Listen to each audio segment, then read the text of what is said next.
ಬನ್ನಿ ಬನ್ನಿ ನೋಡಿ ಕಮಲಮ್ಮ ಭುವನವ್ರು ತೆಕ್ಕೊಡ್ತಾರೆ, ನೀವು ಆರಾಮಾಗಿ ಹೆಚ್ಕೊಳ್ಳಿ. ಈಗ ಸಮಾಧಾನನಾ? ಸಮಾಧಾನ. ಟೀಚರ್ ಅಮ್ಮ, ನಿಮ್ಗೆ ಬೇಜಾರಿಲ್ಲ ಅಂದ್ರೆ ಈ ತರಕಾರಿ ಸ್ವಲ್ಪ ಹೆಚ್ಚಾಗಿತ್ತು, ನಂಗೆ ಸ್ವಲ್ಪ ಕೆಲಸ ಇತ್ತು ಅಷ್ಟೇ ತಾನೇ. ಹೆಚ್ಕೊಂಡ ಬಿಡಿ ಮನೆ. ಹೂನ ಬೇಗ ತಕ್ಕಡ. ಅಗ ಆ ಮೇಲಿನ ಡಬ್ಬಿ ಅಕ್ಕ.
ಅಯ್ಯೋ ದೇವ್ರೆ, ಎಂತ ಆಯ್ತದೆ?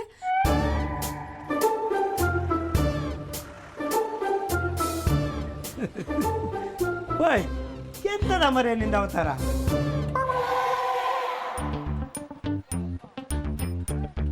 ಒಂದು ಕೆಲಸ ಸಮ ಮಾಡಕ್ ಬರ್ತಿಲ್ಲಿನ, ಗೋಧಿ ಹಿಟ್ಟೆಲ್ಲ ಹಾಳಾಯ್ತು ರಾಮ. ಸಾರಿ, ಅದು ಕೈ ತಪ್ಪಿ ಬಿದ್ದೋಯ್ತು. ಏಯ್ ನೋಡ್ಕೊಂಡು ತೆಗೆದಲ್ದನ ಮರೆಯ, ಎಂತ ಜಾನನ ನೀನ?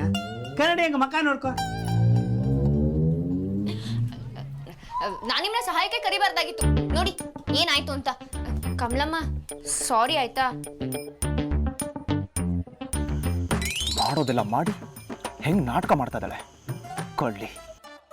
ನೀವು ನನ್ನ ಕರಿವಾಗ್ಲೇ ಅನ್ಕೊಂಡೆ ನಾನು, ಎಂತಾದ್ರೂ ಎಡವಟ್ಟಾತ್ ಅಂತೇಳಿ.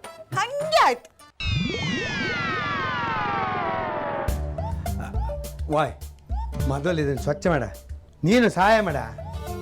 ಹೋಗ ಎಂತದ ಲೇ ಬೋನ, ನೀನು ನೋಡಿದ್ರೆ ಎಂತ ಹೇಳ್ಬೇಕು ಗೊತ್ತಾಗ್ತಿಲ್ಲ ಮಾರ್ಯ. ಹೋಗಿ ಸ್ನಾನ ಮಾಡ ಮೊದಲು, ಹೋಗ ಮಾರ್ಯ. ನನ್ನೇ ಗೋಳ್ ಹೊಯ್ಕೋತೀರಾ? ಈಗ ಅನುಭವಿಸಿ. ಸರಿ ನಾ ಸ್ನಾನ ಮಾಡಿ ಬರ್ತೀನಿ.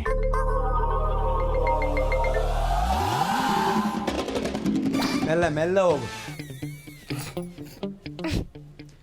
ಓಯ್ ಮೆಲ್ಲ ಮಾರಯ್ಯ, ಮತ್ತೆ ಅಲ್ಲೆಲ್ಲದು ಬಿದ್ದು ಸೊಂಟ ಮುರ್ಕಂಡಿಯ ಎಡವಟ್ಟು. ಓಯ್ ನೀವು ಅಂಗಡಿ ಬೀದಿಗೆ ಹೋಗಿ ಹಿಟ್ಟು ತಗೊಂಬನ್ನಿ. ಮನೇಲಿ ಹಿಟ್ನಾಗ ಅವ ಸ್ನಾನ ಮಾಡಿದ್ ಕಂಡಿಲ್ಲ? ಆಯ್ತು ಮಾರಾಯ್ತಿ, ಎಲ್ಲ ನನ್ನ ಕರ್ಮ. ಓಯ್ ನೀನೆಂತ ಕ್ಲೀನ್ ಮಾಡ. ಟೀಚರಮ್ಮ ನಿಮ್ಗೆ ಕೆಲಸ ಇತ್ತು, ಚೂರು ಸಹಾಯ ಮಾಡಿ. ನಾ ಬತ್ತೆ.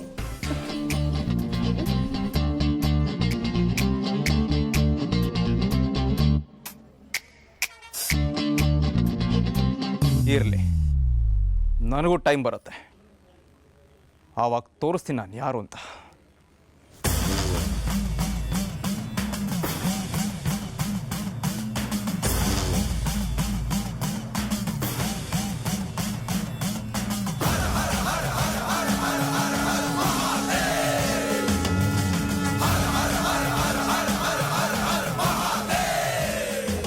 ಪಾಪ ನನ್ನ ರಾಜ್ಕುಮಾರ ಹೆಂಗೆ ಕಾಣಿಸ್ತಾ ಇದ್ದ.